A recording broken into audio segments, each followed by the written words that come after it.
Hello, good morning friends and welcome once again all of you. Myself Jatin Dave from Asapura School and we are going to continue the fundamental unit of life. Video number 2 में यहाँ पर हम discuss करने जा रहे हैं two more organelles lysosomes and mitochondria and both the organelles are very important for the exam point of view.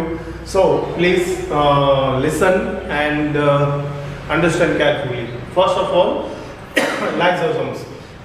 Lysosomes are a kind of waste disposal system of the cell. Lysosomes है वो waste disposal system है. Lysosomes helps to keep the cell clean by digesting any foreign material. कोई भी foreign materials अगर जो external material या foreign material कोई भी सेल के अंदर है, अगर जो help to keep the cell clean, तो सेल को क्लीन करने में by the digesting any foreign material, जब भी वो foreign material को इसके अंदर एंटर होता है तो इसे डाइजेस्टिंग करती है, as well as worn out cell organelles भी. और साथ में जो worn out cell organelles है, मतलब कि कोई भी अगर जो सेल ऑर्गेनल्स वहाँ पर टूट गई है, बिखर गई है, बिगड़ गई है, तो उसे भी वो वहाँ से डाइजेस्ट करता है. Foreign materials entering the cell such as the bacteria or food. कहाँ से आते हैं ये foreign materials? तो foreign materials आते हैं बैक्टीरिया थ्रू या फिर जो खुराक हम खाते हैं. As well as old organelles end up in the lysosomes. इतना ही नहीं, लेकिन जो ओल्ड ऑर्गेनल्स हैं वो भी लाइसोसोम्स के अंदर आकर एंड अप हो जाती है, which break them up into small pieces, और वो इसे स्मॉल पीसेस में कन्वर्ट कर देती है. Lysosomes are able to do this because they contain powerful digestive enzymes.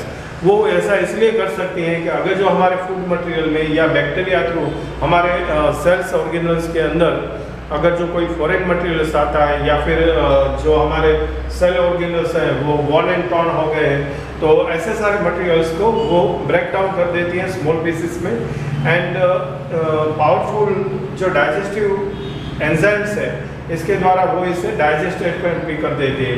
Lysosomes are able to do this because they contain the powerful digestive enzymes capable of break down all organelle materials during the disturbance in the cellular metabolism. यहाँ पर हमने देखा कि वो capable है break down all organic materials को करने के लिए. And during the disturbance of the cellular metabolism, cellular metabolism में जब भी डिस्टर्बेंस होता है तब, for example when the cell gets the damage, अगर जो कोई सेल डैमेज हो जाता है, लाइसोसोम्स में burst and the enzymes digest their own cell. तो लाइसोसोम है वो ब्रस्ट हो जाती है और ब्रस्ट होने के बाद इसमें से डाइजेस्टिव एंजाइम निकलता है और डाइजेस्टिव एंजाइम है वो अपने ही सेल को खाकर खत्म कर देता है, इसे डाइजेस्ट कर देता है. Therefore the lysosomes are called the suicidal bag of a cell, इसलिए इसे सुसाइडल बैग भी कहा जाता है. Structurally lysosomes are the membrane bounded sacs. ये मेम्ब्रेन बाउंडेड बैग्स है filled with the digestive enzyme, जिसके अंदर digestive enzyme भरा हुआ है. and this digestive enzyme are made by the REP. REP का मतलब होता है rough endoplasmic reticulum. ओके, दूसरा हमें देखना है mitochondria. Mitochondria are known as the power house of the cell. इसे सेल का पावर हाउस कहा जाता है. Energy required for the various chemical activity needed for the life is release by the mitochondria in the form of ATP molecules.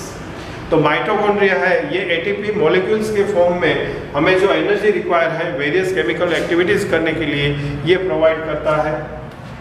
ATP is not as the energy currencies of the cell. ATP को energy currencies कहा जाता है. ATP का full form होता है adenosine triphosphate. Adenosine triphosphate. The body uses energy stored in ATP for the making a new chemical compounds and for the mechanical work. यहाँ पर जो एनर्जी रिक्वायरमेंट है वो एनर्जी रिक्वायरमेंट दो काम के लिए है. एक तो केमिकल कंपाउंड्स जो नए क्रिएट करने हैं इसके लिए, और दूसरा मैकेनिकल वर्क करने के लिए. It have to membranes covering instead of just one. यहाँ पर माइटोकॉन्ड्रिया है उसके अराउंड में एक नहीं बल्कि दो मेम्ब्रेन्स देखने को मिलते हैं. The outer membrane is a very porous. बाहर वाला जो मेम्ब्रेन है वो एकदम होल से भरा हुआ छिद्र युक्त है.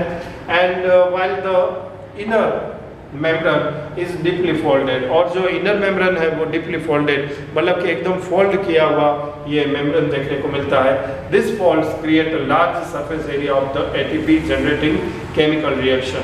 और ये जो फोल्डेड एरिया है, फोल्डेड एरिया एक बड़ा सा सरफेस एरिया प्रोवाइड करता है एटीपी को केमिकल रिएक्शन है इसे जनरेट करने के लिए। माइटोकॉन्ड्रिया आर स्ट्रेंज ऑर्गेनल्स, इसे स्ट्रेंज ऑर्गेनल भी कह सकते हैं, बिकॉज द किस सेंस में that they have their own DNA and ribosomes, इसको अपने डीएनए है, अपने रिबोसोम्स हैं, and therefore mitochondria are able to make the some of their own proteins, और इसलिए वो अपने जरूरी ऐसे प्रोटीन्स भी खुद बना सकता है, सिंथेसिस कर सकता है। तो दोस्तों यहाँ पर हमने दो आपके लिए बहुत ही इम्पोर्टेंट ऑर्गेनल्स रखे हैं, पहली है लाइसोसोम्स और दूसरी माइटोकॉन्ड्रिया। टाइम है दोनों को फास्ट फॉरवर्ड करने का। पहले हम देखते हैं लाइसोसोम्स को। Lysosomes are a kind of waste disposal system of the cell. Lysosomes help to keep the cell clean by digesting any foreign material as well as want out cell organelles.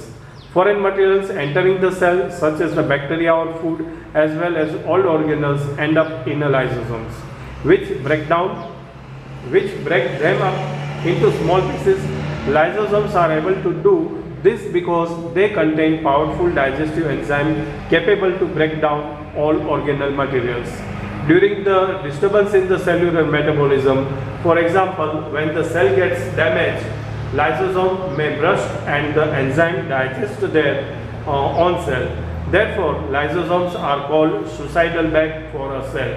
Structurally, lysosomes are membrane bonded sacs filled with the digestive enzyme, and this digestive enzyme are made by the REP. REP का मतलब होता है rough endoplasmic reticulum. Okay, second one पर चलते हैं, mitochondria. Mitochondria are known as the powerhouse of the cell. The energy required for various chemical activities needed for life is released by the mitochondria in the form of ATP molecules. ATP is known as the energy currency of the cell, and the body uses energy stored in ATP for the making new chemical compounds and for mechanical work. It have two membranes covering instead of just one. The outer membrane is a very porous while the inner membrane is deeply folded. These folds create a large surface area for ATP generating chemical reaction. ATP का मतलब होता है adenosine triphosphate. Mitochondria are strange organelles in the sense that they have their own DNA and ribosomes. Therefore, mitochondria are able to make some other own proteins. So dear friends, I hope so you understand very well, and you also note down both the important short note for exam point of view. इस उम्मीद के साथ आपका धन्यवाद करते हुए thank you very much and bye bye.